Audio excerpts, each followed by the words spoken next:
Buenas noches, hermanos. Disculpen mi cara de domingo a la mañana. Los que me conocen saben que siempre tengo cara dormida, pero es cara de congestión. Esto es algo nuevo. Bien. Me gustaría orar antes de comenzar.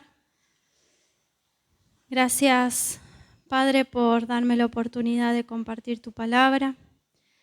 En esta noche quiero pedirte que tu Espíritu Santo, Señor, traiga claridad, Señor, en lo que tenga que decir y pueda ser para edificación de la iglesia. En tu nombre, Jesús. Amén. Bien. Le puse título a esta prédica y le puse subtítulo también. Cuestión de fe. Fortaleza en medio del dolor a través de la fe en las promesas de Dios. Y voy a tomar como un versículo clave y voy a ir desarrollándolo, tomando ejemplos de la palabra. Quisiera que me acompañen en Lucas, capítulo 22, versículos 31 al 33.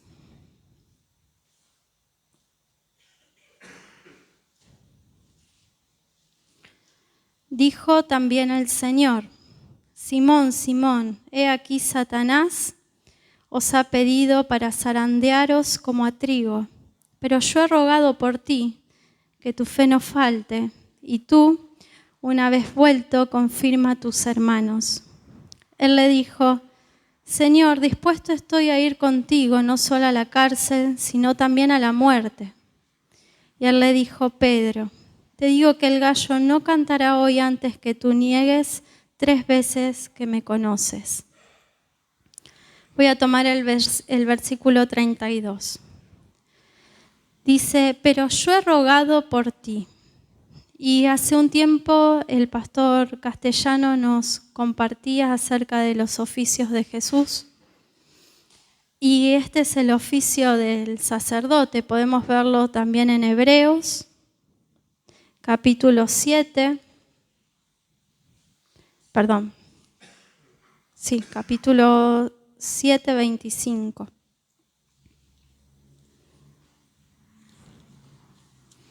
Está hablando acerca del sacerdocio de Cristo, el pasaje, y dice: por lo cual puede también salvar perpetuamente a los que por él se acercan a Dios, viviendo siempre para interceder por ellos. En esta porción de la palabra vemos cómo Jesús intercede ante Dios por la vida de Pedro. Sabía que iba a ser tentado. Sabía que la fe de Pedro sería probada, pero no faltaría. Y le da una indicación: y tú, una vez vuelto, confirma a tus hermanos. Una vez que pase ese trago amargo que conocemos en la palabra, que Pedro se sintió afligido y lloró amargamente, e incluso también nos indica que se había alejado, y el Señor tiene que preguntarle 3 veces si lo amaba y recordarle el llamado que tenía sobre él. Acá le está indicando que cuando pase la prueba debía fortalecer a los hermanos. No debía quedarse en ese dolor. Debía ocuparse en el llamado que Dios le había hecho. Y reflexionaba qué pasa en nuestro corazón, en nuestra manera de actuar, cuando vienen las pruebas y cómo afrontamos el dolor. En este pasaje Pedro responde cómo se sentía en ese momento, y él se sentía súper valiente. Le dijo: ay, Señor, yo la vida voy a dar por vos. Y después lo encuentra una sierva y él dice: no lo conozco.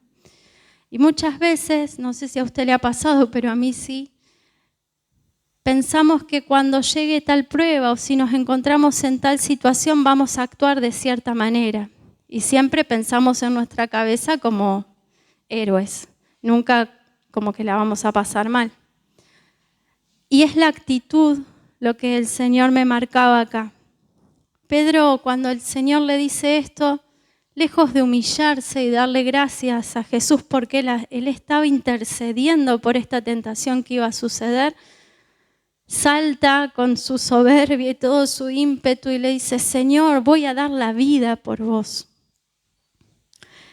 Y es una actitud que podemos tener frente a ciertas circunstancias de aflicción.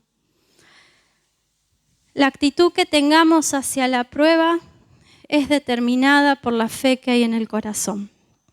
A esto quiero hacer referencia. Vamos a ver ahora la vida de Abraham. Génesis capítulo 22. Sé que muchos conocemos este pasaje, pero está bueno siempre volver a la palabra y leerlo. Versículos 7 al 8.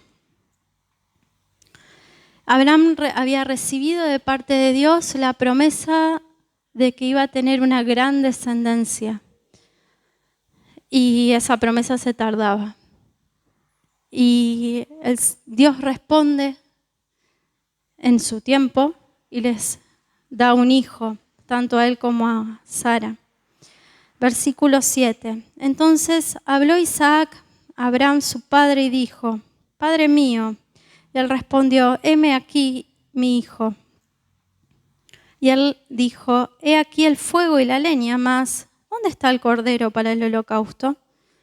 Y respondió Abraham: Dios se proveerá de cordero para el holocausto, hijo mío. E iban juntos. No puedo dejar de imaginarme todo ese trayecto hasta el lugar del sacrificio. Y la fe de Abraham puesta a prueba.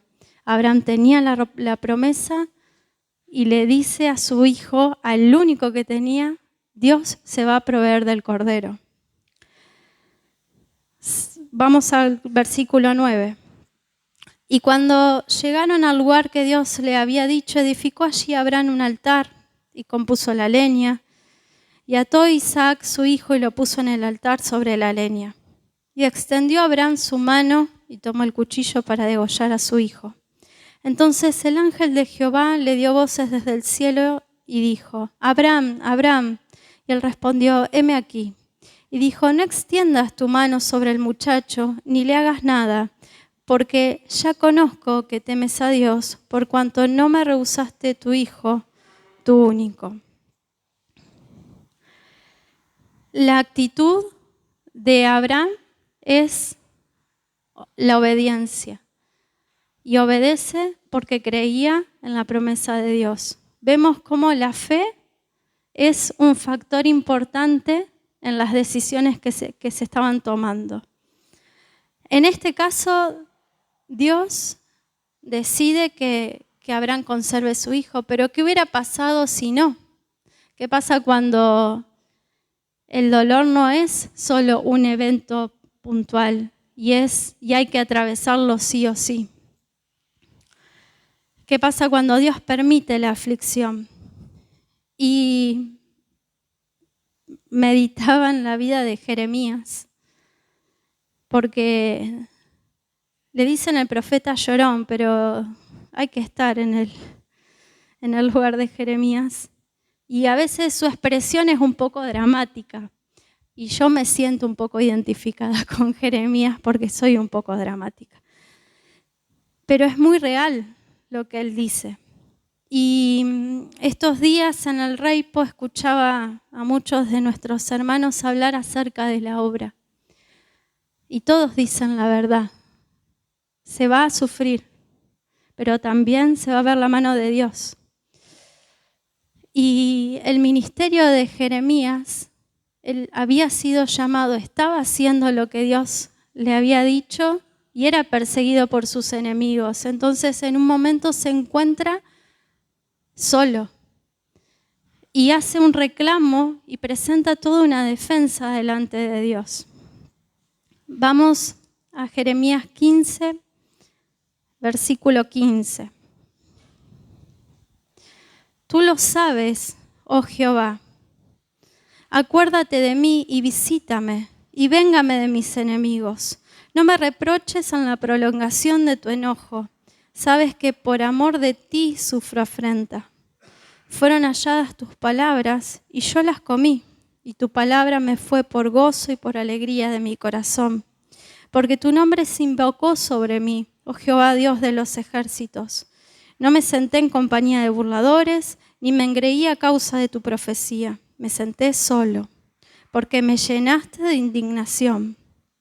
¿Por qué fue perpetuo mi dolor y mi herida desahuciada no admitió curación? ¿Serás para mí como cosa ilusoria, como aguas que no son estables? Por tanto, así dijo Jehová, si te convirtieres, yo te restauraré y delante de mí estarás. Y si entresacares lo precioso de lo vil, serás como mi boca. Conviértanse ellos a ti y tú no a ellos. Y tú no te conviertas a ellos. Y te pondré en este pueblo por muro fortificado de bronce, y pelearán contra ti, pero no te vencerán. Porque yo estoy contigo para guardarte y para defenderte, dice Jehová. Y te libraré de la mano de los malos, y te redimiré de la mano de los fuertes. Vamos a ir desmenuzando este pasaje. Jeremías sabía quién era Dios, por eso ante este desconsuelo, ante la aflicción, la persecución, sufría violencia, él recurre a Dios, lo reconoce. Yo comí tus palabras, actué conforme a ellas. ¿Y qué está pasando? Y era un estado bastante seguido el de Jeremías, porque no es que era solo esta vez, lo quisieron matar, lo metieron en una cisterna. Y él seguía predicando la palabra, seguía hablando del arrepentimiento, seguía dando profecía. Había sido llamado, por eso dice, y tu nombre fue invocado sobre mí. Él sabía cuál era su labor. Y también se sintió solo. Y de esto también un poco se habló en el retiro. Muchas veces vamos a sentirnos solos. Y podemos estar casados y sentirnos solos. Y podemos tener una hermosa familia y sentirnos solos, tener una iglesia y sentirnos solos. Hay cuestiones que tienen que ver con el corazón. A veces nosotros decidimos alejarnos y otras veces Dios permite que estemos en esa soledad para que entendamos que en Él y solo en Él estamos completos, que en Él y solo en Él encontramos el consuelo. Y pensaba en los ministerios y pensaba en la cantidad de hermanos que hoy están en la obra, que están actuando conforme a la palabra que han recibido, que están en sujeción. Y una cosa es la aflicción cuando son cuestiones muy personales o familiares, o una enfermedad, o la lucha con un pariente, con un familiar muy cercano. Pero cuando es la iglesia, es mucho más complicado, porque uno tiene un llamado y quiere responder con temor, con amor hacia lo que Dios mandó, ¿no? Y el Señor me marcaba esto, ¿no? De orar por los que están en autoridad, para que su fe no falte, porque no conocemos las luchas de todos nuestros hermanos, pero son muchos en todo el mundo. Y el orar el unos por los otros es una herramienta que el Señor mismo nos dio. Vamos a seguir con el relato de Jeremías en el versículo 18. Dice, ¿por qué fue perpetuo mi dolor? Y recordaba a Pablo que en un momento tenía ese aguijón en la carne y el Señor un día le dijo, bástate mi gracia. Y por mucho tiempo pensé que era como, arreglátelas con mi gracia. A veces uno cree que Dios dice las cosas como uno está, ¿no? Y no es así. Y la palabra del Señor es, mi gracia va a completarte en todas las áreas que vos tengas necesidad. Jeremías tenía confianza en Dios, pero eso no eliminaba la crisis. Las crisis son necesarias para crecer. Y ahí vemos la mano del Señor. Y ahí, como Job, entendemos. Hasta que no lo pasamos, no lo entendemos. Y hasta que no lo pasamos, tampoco podemos consolar a otros muchas veces, porque no tenemos las herramientas por ahí o la empatía para hacerlo. Y esto también es obra del Espíritu Santo. En su estado de angustia, Jeremías le reclama a Dios y lo acusa de no cumplir esas promesas que fueron sobre su vida. Y la respuesta de Dios es la que me asombra, porque en lugar de decirle, ay, pobrecito Jeremías, le dice que se convierta y que siga entresacando lo precioso de lo vil, que discrimine los pensamientos que lo alejan de Dios de los que lo acercan. Lo invita de una manera muy agradable a humillarse.